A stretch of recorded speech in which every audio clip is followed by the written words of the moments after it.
Somos el pueblo de Dios, somos un pueblo especial, llamado para anunciar las virtudes de aquel que nos llamó a su luz. Somos el pueblo de Dios, somos el pueblo de Dios, y su Espíritu Dios.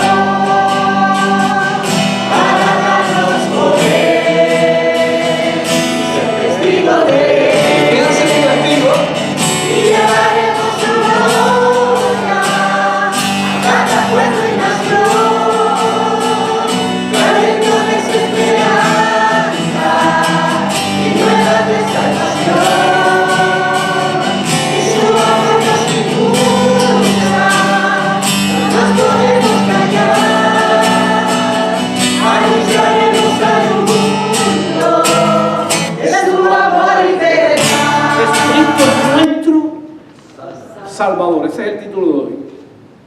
Pero le falta un pedacito.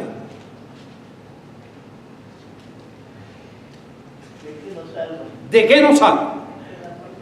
Del pecado. Dice la hermana del pecado. De la muerte eterna. De la muerte eterna.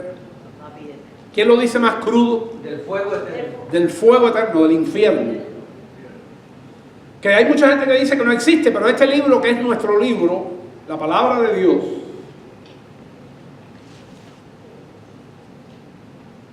dice que existe. ¿Eh? Más crudo. Ajá. Más crudo no puede ser. ¿De qué nos salva? Y yo acostumbro a enseñar en mi iglesia que además de darnos la vida eterna, porque de tal manera amó Dios al mundo, que entregó a su único Hijo, para que todo aquel que cree en Él no se pierda, mas tenga vida eterna. Juan 3:16, uno de los más famosos textos de la Escritura. Yo diría el más famoso texto de la Escritura. Bueno, hay otro famoso. Jehová es mi pastor y nada me faltará. Ese es otro que compite. Y realmente yo quiero hablar hoy de esa salvación y quiero hablar de todo lo que Dios nos salva, porque hay una pregunta en el título que dice ¿de qué nos salva? Y yo acostumbro, decía, a enseñar en la iglesia donde soy pastor: Dios nos salva del infierno, Dios nos salva de la muerte eterna, Dios nos salva del sufrimiento eternal, pero también nos salva de muchas cosas más. Ese es el punto que quiero tratar hoy y ver la salvación de Dios. Cuando nosotros abrimos la puerta de nuestro corazón, entendemos lo que Dios Padre y el Dios Hijo y el Dios Espíritu Santo hicieron. Cuando nosotros entendemos eso, estamos capacitados entonces para recibir a Jesús en nuestras vidas, en nuestro ser, en nuestras almas, que eso es una cosa que se hace, una decisión que se hace y que se hace después públicamente: recibir a Jesús. Y Él dijo: todo el que me recibe a mí, yo no le echo fuera, y al que me recibe a mí, yo le doy el derecho de ser hijo de Dios. Fíjense cuántas cosas. Y cuando recibimos a Jesús, ocurre en nuestro ser, si lo hacemos de una manera sincera, ocurre en nuestro ser un milagro, y el más grande de los milagros que se hacen, que es el nuevo nacimiento. Y todo eso es parte del paquete de la salvación. Y cuando recibimos a Jesús, lo recibimos como nuestro Salvador y como ¿qué más? Y como nuestro Señor. Ambas cosas van pegadas. Hoy yo quiero tratar del dulce manjar de la salvación. No vamos a decir cosas extremadamente profundas. Vamos a tratar de ser simples. Pero sí vamos a terminar al final de este sermón con un meditar. ¿Entendió lo que dije? La palabra meditar. ¿Qué cosa es meditar? Pensar con detenimiento. Pensar con cuidado. Es reflexionar. Vamos a terminar con un meditar que yo se los tengo en una hoja de papel para que usted lo revise aquí rápido, pero lo medite en la casa. Un meditar. Entonces, ahí tenemos: Jesucristo es nuestro Salvador. ¿De qué nos salva? Y la más importante salvación que Jesucristo hace de nosotros, y el problema más grande que nosotros tenemos, es nuestro pecado. Por eso, cuando Juan el Bautista estaba bautizando, dice la Escritura que Juan el Bautista preparó el camino del Señor. En un momento del ministerio de Juan y al inicio del ministerio público de Jesús, Jesús comienza a entrar en el río para que Juan lo bautizara a él. Juan no quería bautizarlo, ¿usted se acuerda? Porque él decía que él no era ni digno tan siquiera de desatar una cuerda, un cordón de sus sandalias. Pero cuando él ve que el Señor viene para donde está él, que sabemos que él dice: yo soy el que debo ser bautizado por ti. Porque él le aclaró a la gente: yo a la verdad bautizo en agua, pero detrás de mí viene uno que va a bautizar ¿en qué? En Espíritu Santo y fuego. Eso es lo mismo. Porque fuego y espíritu, el fuego es un símbolo del Espíritu. Detrás de mí viene uno que bautiza en Espíritu Santo y fuego. Y ese nuevo nacimiento que ocurre cuando uno recibe a Jesús tiene que ver con el bautizo del Espíritu, o lo que le llama el nuevo nacimiento o la regeneración, que toda persona que recibe a Jesús la tiene en su vida. Y por eso es importante, y hacemos énfasis en si usted ha recibido a Cristo en su vida, si lo ha hecho públicamente, si tiene eso definido, si tiene eso claro. Porque él le dijo a Nicodemo: si no naces de nuevo, no puedes entrar en el reino de Dios. En otras palabras más crudas: si no naces de nuevo, te vas para el infierno. Y aquel era un hombre preparado, aquel era un hombre erudito, Nicodemo. Era un hombre que conocía la ley, era un hombre culto, era un hombre importante, era un hombre con dinero, pero estaba inquieto. Y por eso fue a Jesús, escondido, quizás porque si los otros fariseos lo veían, no quería buscarse problemas, pero allí fue. Y allí tuvo un encuentro sustancial, un encuentro cambiador, un encuentro revolucionario, que ocurrió una revolución, un cambio drástico en la vida de Nicodemo, de manera tal que cuando Jesús está en la cruz,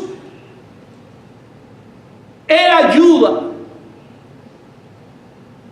a otro hombre al entierro de Jesús y pone parte de su dinero para comprar los ungüentos, Nicodemo. Ahora, yo quiero recordarles a ustedes lo que dijo Juan el Bautista cuando entró Jesús caminando por el río para que lo bautizara. ¿Cuántos recuerdan esa frase? Al día siguiente vio Jesús que venía hacia él y dijo: Juan vio a Jesús que venía hacia él y dijo: he ahí el Cordero de Dios que quita el pecado del mundo.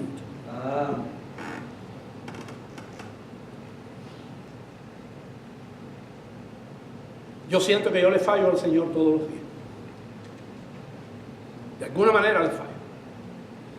Pero en mí hay un sentir. Y yo creo en usted también. De que ese mismo Jesús resuelva ese problema. Un sentir, un deseo, una batalla, un anhelo y un gozo cuando lo logramos. ¿Usted quiere decir conmigo esa frase que está en rojo ahí? ¿La decimos? He aquí el Cordero He aquí el Cordero de Dios que quita el pecado del mundo. ¿Nos ponemos de pie? Fíjense que estoy haciendo un énfasis.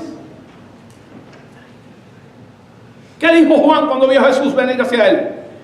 He aquí el Cordero de Dios que quita el pecado del mundo. Señor, estamos en tu palabra y necesitamos tu dirección. Que el Espíritu Santo nos enseñe en esta mañana. Danos corazones humildes, sencillos. Corazones que el Espíritu Santo está trabajando en ellos. Quebrantados en esta hora. Con sed de la palabra y hambre de ella, Señor. Gracias. Transfórmanos, Señor, en esta mañana. Déjanos ver tu gloria a través del texto bíblico, Señor. En el nombre de Cristo. Amén. Nosotros pueden sentarse, estamos estudiando ¿qué libro? Hechos. Y ahora, cuando yo brego con el Señor para ver qué vamos a hacer con los textos bíblicos que nos tocan en esta semana, capítulo 9, a partir del 32. ¿Tiene su Biblia abierta? Vamos a usar la Biblia, es importante que la tenga abierta. Sea en el teléfono, sea en su Biblia de papel. Y estamos en el libro de los Hechos, Hechos de los Apóstoles. ¿Qué otro nombre tiene este libro? El Evangelio. El Evangelio del Espíritu Santo. Yo quiero recordarle un poco el ambiente que hay aquí. El ambiente que tiene la iglesia ahora es un ambiente tranquilo. Pero hace un momento atrás, unos días atrás, unos meses atrás, no era así. Estaban bajo una profunda persecución, bajo miedo, bajo temor, bajo sufrimiento. Habían matado a un joven precioso, un joven tan erudito como Nicodemo, pero fiel al Señor. Un joven que predicaba la palabra y predicó la palabra y por predicar la palabra fue apedrado. ¿Quién fue ese? Esteban. Y la iglesia tenía a Esteban y la pérdida de Esteban fue un profundo dolor. Y hubo un otro joven que aprobó su muerte. ¿Quién fue? Saulo de Tarso. Y la semana pasada vimos cómo Saulo de Tarso, el Señor se encuentra con él y lo quebranta y lo humilla, y todo lo que pasó la semana pasada lo vimos en estudio bíblico aquí. ¿Qué pasó con Saulo de Tarso? Que al final, cuando se convierte al Señor y todo fue muy interesante, muy singular, muy tragedioso, pero al final aquel hombre se convirtió de un enemigo de la iglesia que arrastraba a los cristianos para matarlo y perseguirlo y llevarlo a la cárcel, se convirtió en un predicador tremendo. Pero tuvo un encuentro ¿con quién? Con Jesús, en el camino de Damasco. Todo eso lo estudiamos. Y dice que después que Saulo empezó a predicar y que él también tuvo que huir. Y ya finalmente tuvo que huir de Damasco y después tuvo que huir de Jerusalén y ya entonces tuvo que irse a su lugar de nacimiento, a Tarso. Y termina el último verso que es el verso 31, anterior al que vamos a empezar hoy, dice el verso 31, entonces las iglesias, ¿tiene la Biblia abierta? Estoy en Hechos 9:31. Entonces las iglesias que tenían paz por toda Judea, por Galilea, por Samaria, y eran edificadas, andando en el temor del Señor. Qué lindo. Así tenemos que vivir. En el temor del Señor, y se acrecentaban las iglesias y fortalecidas por él Espíritu Santo. Y así entramos nosotros en el verso 32. La mayoría de sus Biblias hablan de un milagro con letra negrita. ¿Alguna Biblia de usted lo tiene puesto ahí? Dice curación. Vamos a ver una persona curada. ¿Cuántos necesitan ser curados aquí hoy? Okay. Aquella hermana se sonríe. Curación de Eneas. Vamos a ver lo que Dios hace. Yo decía, el título de este mensaje, ¿cuál es? Ya no está en pantalla. Jesucristo es nuestro Salvador. ¿Y qué sigue? ¿De qué nos salva? Bueno, pues muchas veces nos salva también ¿de qué? De enfermedades. Y siempre la iglesia está orando. Y una de las promesas que hay es que sobre los creyentes, una de las señales que seguirán a los creyentes es que pondrán la mano sobre los enfermos, orarán y ¿qué pasará? Y sanarán. Y eso lo hemos visto un montón de veces. Cuando el Señor quiere sanar, sana. A veces no sana por varios motivos. Yo creo que uno de los motivos más grandes es entrenarnos, mantenernos quebrantados, porque en el quebranto somos más fieles que cuando estamos en la paz. Y hay muchos motivos. Cuando Dios quiere llevarnos a su presencia, ¿qué pasa? Y estamos enfermos, no nos sana. Bueno, ahí estamos. Vamos a entrar en este verso 32, que ya sabemos de antemano lo que va a pasar. ¿Está conmigo? Aconteció que Pedro, ¿cómo estaban las iglesias? Tranquilas, en paz. Aconteció que Pedro, visitando a todos, empezó a hacer un trabajo pastoral largo, extenso, que había que viajar. Vino también a los santos que habitaban en Lida. Pero yo le quiero tener una idea y siempre le digo, vaya a los mapas, todas las Biblias. El gran por ciento de la mayoría de las Biblias tiene mapas al final y por algo es, porque cuando usted va al mapa encuentra estos lugares bíblicos y usted como que los vive más reales a la hora de estudiar. Entonces, se puede imaginar aquí a Jerusalén. Mírenme a mí. Como 15 o 20 kilómetros está esta ciudad. ¿Qué ciudad es? Lida. Al oeste o al oeste y un poquitico al norte, haciendo una inclinación así, está Lida. Lida tiene que ver con una ciudad que está allá en el borde, cerca del océano, cerca del mar, que se llama Jope. Y vamos a ver lo que vamos a estudiar hoy esas ciudades. Así que tenemos Jerusalén aquí. Usted sube un poquitico yendo al oeste y se encuentra ¿con quién? Con Lida. Ahí fue, ese camino lo hizo ¿quién? Pedro. Después sube un poco más Pedro. Sube un poco más y va completamente al oeste hasta llegar a un puerto de mar y ahí está Jope. Y una zona que está alrededor, arriba y abajo, una zona grande, que está bordeando el mar y que no es montañosa, porque toda esta parte de aquí es montañosa, pero aquí terminan las montañas y viene una llanura muy fértil, famosa en la Biblia, que se llama Sarón. ¿Ha oído hablar de Sarón en la Biblia? ¿Ha oído hablar en los salmos y en las canciones la rosa de Sarón? Es una rosa preciosa. La rosa de Sarón. Entonces, repasando, aquí tenemos a Jerusalén, Lida, Jope, al lado del mar Mediterráneo. Hoy, en aquella época, no se llamaba así. Pero toda esta zona alrededor de estas tierras está el Valle de Sarón. Y todo esto está aquí y por eso lo estamos repasando. Así que vamos al texto bíblico. Aconteció que Pedro, visitando a todos, estaba en Jerusalén, vino también a los santos que habitaban en Lida. Ya se puede imaginar ya lo que hemos explicado. Y halló allí a uno que se llamaba Eneas. Esta es una persona no conocida. Estoy de acuerdo, buscando yo en un diccionario que dice que este era un creyente. Parece que sí era un creyente. Eneas, que hacía 8 años que estaba en cama. Pues era ¿qué? Paralítico. La causa no la sabemos. La causa más frecuente de parálisis en una persona adulta de 40 años para arriba es el stroke, que en español se conoce como la trombosis o la embolia, que produce una parálisis de una de la parte de izquierda o derecha del cuerpo según donde el trombo, el coágulo se localice. en el cerebro, la arteria que irriga una parte del cerebro. Y se produce una parálisis y podemos pensar que es eso, porque es una de las causas más frecuentes en un adulto de parálisis. Hay otras causas más.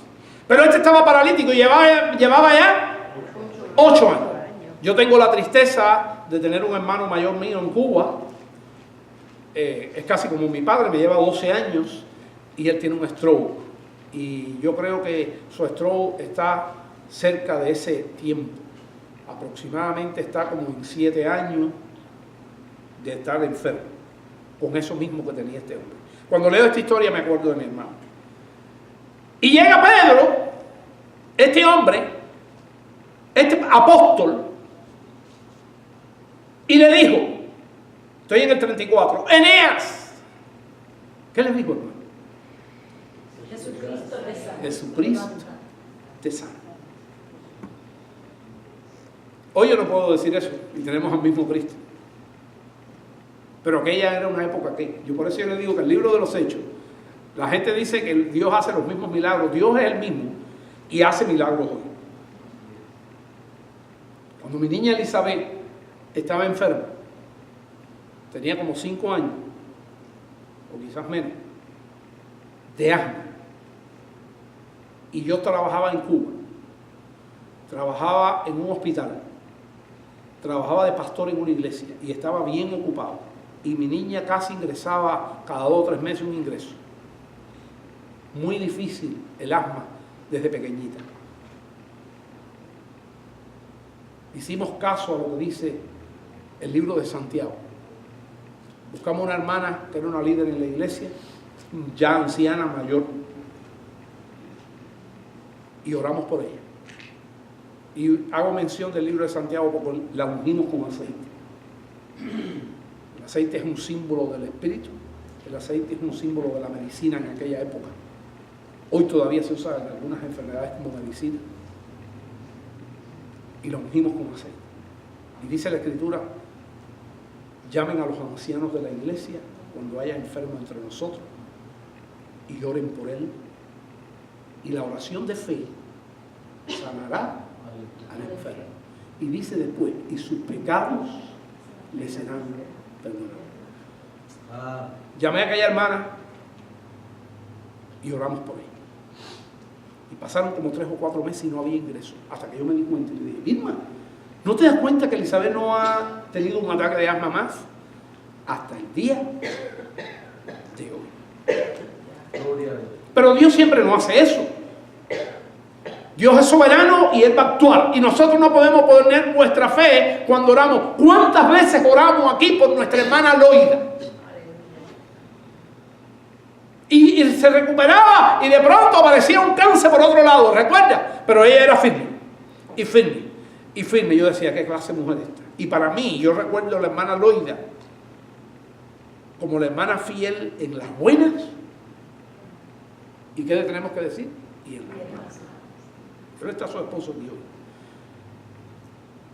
Y cuando ella murió, allí en el velorio había, entre las muchas cosas que había un ramo de flores. Que su pastor, por otro estado donde había estado ella, y que había dejado una marca tan grande como la que dejó entre nosotros, el pastor se enteró y la iglesia envió un ramo de flores. ¿Qué estado era eso, hermano? Carolina del Norte. Carolina del Norte. Y allá estaba el pastor reconociendo a la sierva que había sido llevada al cielo por el Señor. No siempre ocurre la sanidad, pero en este caso ocurrió. Y cuando una sanidad así ocurre, ¿qué pasa? ¿Qué pasa en la vida de Eneas? Dígamelo. Ve la gloria de Dios. Ajá, ¿y qué pasa? Transformado. Ajá, ¿y qué pasa? Hay alegría, hay gozo, hay fiesta, hay impacto. Y esto el Señor lo hizo así, además, no hubo titubeo, eso fue con toda seguridad. ¿Qué le dijo Pedro? ¿Cómo dice? Y le dijo Pedro, Eneas, Jesucristo te sana, levántate y haz tu cama. Haz tu cama, levántate, tiende tu cama y haz todas estas cosas para que la gente vea que se te quitó de verdad. Y enseguida se levantó.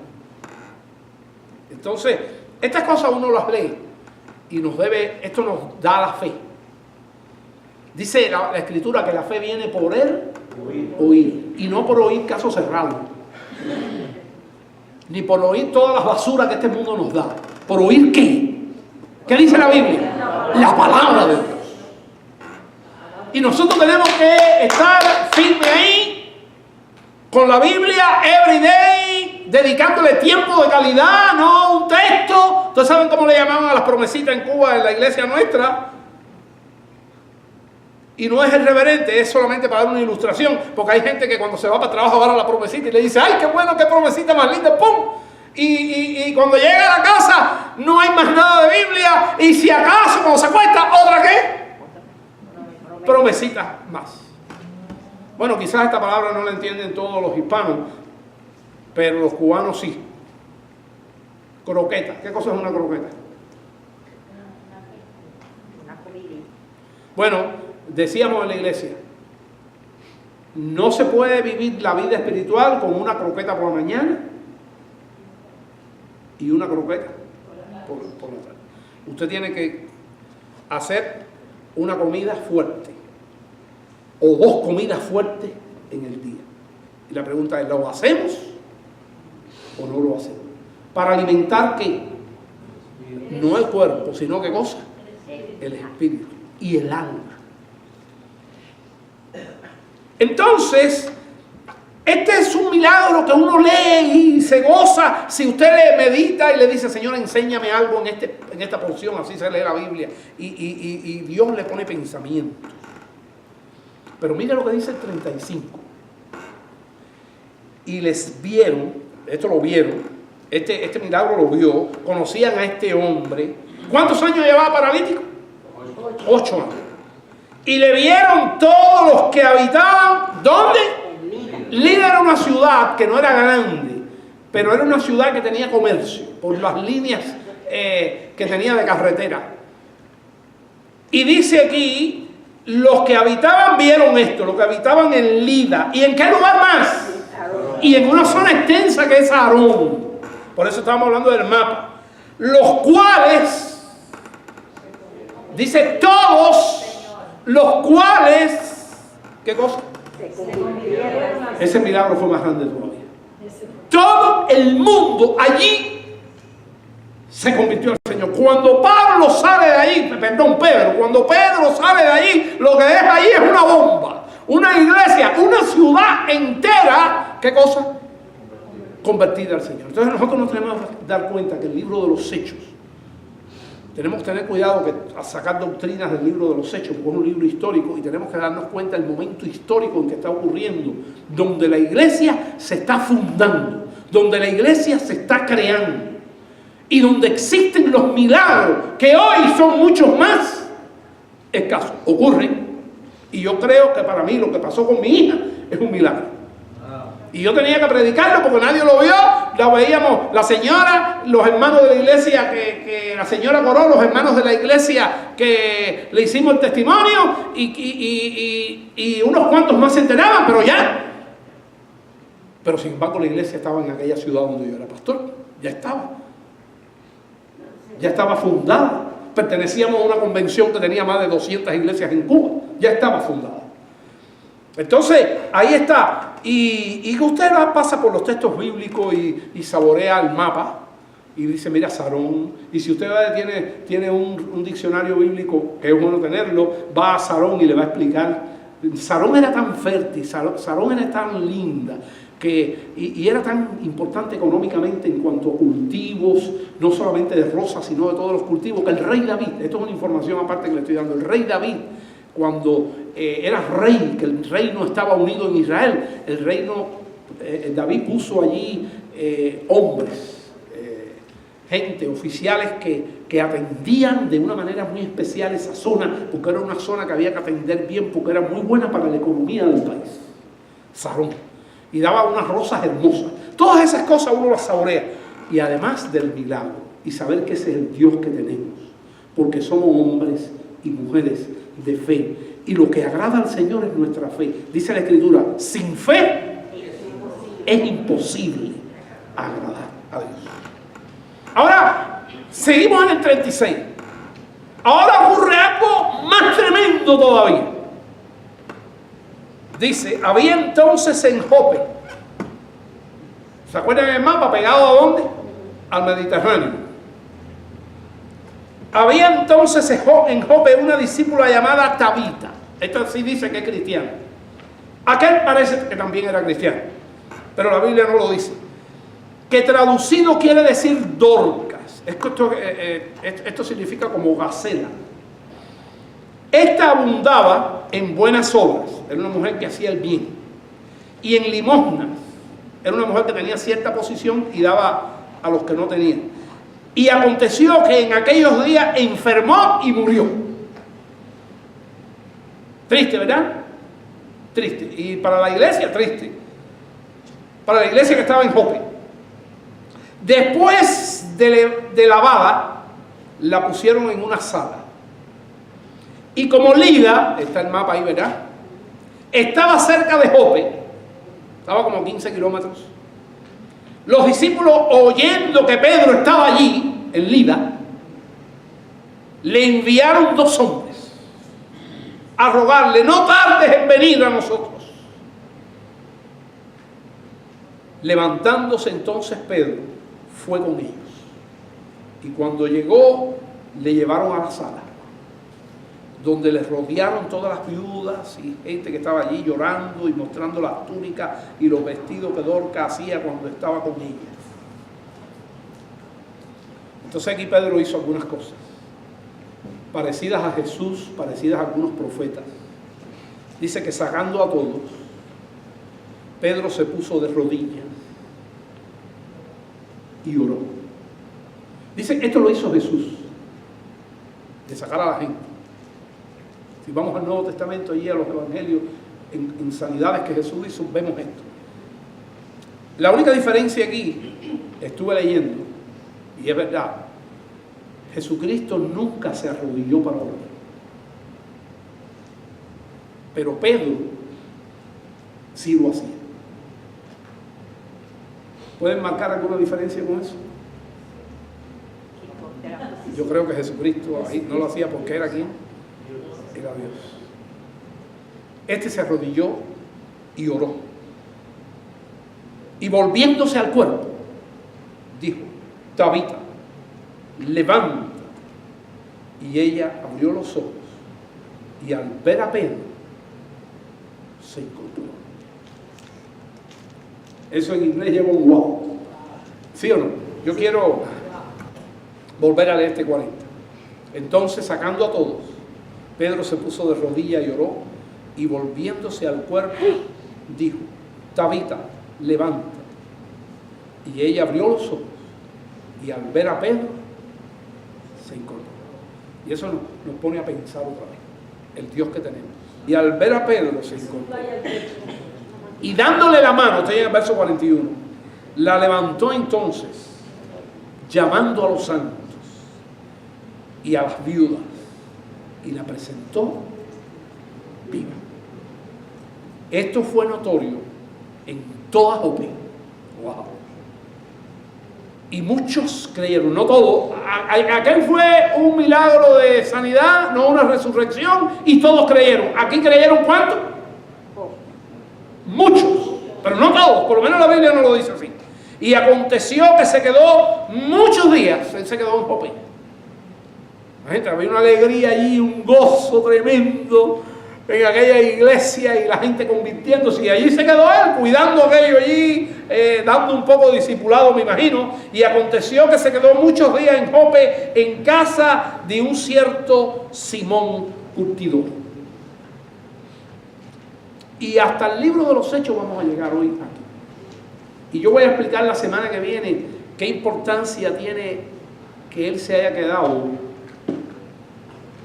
en casa de un hombre llamado Simón, que se dedicaba a curtir pieles. Eso tiene su cosa. Pero yo quiero seguir ahora con los milagros y voy a hablar de uno más. para entrar en la meditación y terminar uno. Acuérdense que vamos al final a tener una meditación, ¿verdad? Ok. Ahora yo quiero invitarle a ustedes a el Evangelio de Juan, capítulo 5. Y vamos a estar en el 2, verso 2. Ahora déjenme explicarle para que usted sepa el contexto de esto. El contexto de esto ya nos fuimos del libro de los Hechos. Aquí está Jesús, ¿ok? Ya no es Pedro. ¿Quién está aquí? Jesucristo, Jesús. Vamos a leer el 1 también. ¿Está conmigo? Después de estas cosas, no de las que acabamos de predicar hasta ahora mismo, porque estábamos en otro libro, otras cosas que están en el capítulo 4. Después de estas cosas había una fiesta de los judíos y subió Jesús ¿a dónde? A Jerusalén. Ya estamos en Jerusalén otra vez. En otra época Jesús estaba vivo todavía, no había sido crucificado, no había resucitado aún, nada de eso había pasado y mucho menos había ocurrido la llegada del Espíritu Santo, que eso ocurrió después que Cristo ascendió al cielo. Ahora estamos otra vez en el Evangelio. Después de estas cosas había una fiesta de los judíos y Jesús subió a Jerusalén. Y hay en Jerusalén, cerca de la puerta de las ovejas, un estanque llamado en hebreo Betesda, el cual tiene 5 puertas, 5 pórticos. En esto yacía una multitud de ¿quiénes? Enfermos, ciegos, cojos, paralíticos, que esperaban el movimiento del agua, un movimiento del agua. Porque un ángel descendía de tiempo en tiempo al estanque y agitaba el agua, y el que primero descendía al estanque después del movimiento del agua quedaba sano de cualquier enfermedad que tuviese. ¡Wow! Yo me imagino que hay una cantidad de enfermos ahí porque no se sabía cuándo ese ángel venía, cuándo iba a ser movida el agua. Y la gente se quedaba ahí y había que tirarse. El primero que se tiraba, se sanaba. Pero ahora eso no estaba pasando. Ahora, ¿quién venía caminando para allí? Jesús. Y dice el verso 5, y había allí un hombre que hacía 38 años que estaba enfermo. Wow. Enfermo allí. Paralítico también. Y cuando Jesús lo vio acostado y supo que llevaba mucho tiempo, así le dijo: Jesús, ¿quieres ser sano?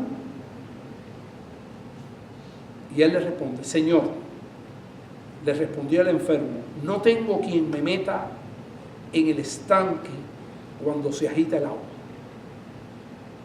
Y entre tanto que yo voy, otro desciende antes que yo. Le explicó su causa. Y Jesús le dijo: levántate, toma tu lecho. O sea, todo eso que tú tienes, el canapé que tienes ahí, y la colcha o el colchoncito, lo que sea, toma eso y vete con él andando. Y al instante, dice el 9, aquel hombre fue sanado y tomó su lecho y anduvo, y era un día de reposo aquel día para los judíos. Entonces los judíos dijeron a aquel que había sido sanado: es día de reposo, no te es lícito llevar tu lecho. Sabemos que este era el problema de los judíos. No le importaba el bienestar humano, ni tenían misericordia. Lo importante era la ley, que ni ellos mismos la guardaban. Y él le respondió: el que me sanó, él mismo me dijo, toma tu lecho y anda. Entonces preguntaron: ¿quién es el que te dijo, toma tu lecho y anda? Los judíos le preguntaron. Y el que había sido sanado no sabía quién fuese. Jesús se le perdió, porque Jesús se había apartado de la gente que estaba en aquel lugar. Y ahí se quedó todo. Pero dice el 14, después Jesús le halló Jesús en el templo. Y hasta aquí yo voy a predicar. Y le dijo: mira, has sido sanado, tú has sido sanado. ¿Qué dice ahí? No peques más, para que no te venga alguna cosa peor. Esto te eriza los pelos.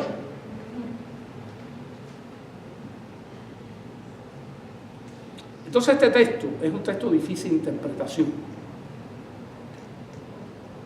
Y yo batallé con el texto. Y yo voy a decirle a ustedes aquí lo que ese texto significa. Esto que dice Jesús, que Jesús le está diciendo, yo le voy a decir a ustedes lo que significa esto. Pero literalmente esto que está diciendo aquí puede pasar. Y no pasa por una cuestión de que Dios actúa con mucho misticismo, que todo aquel que se dedica al pecado después de una sanidad. No, muchas veces eso no pasa.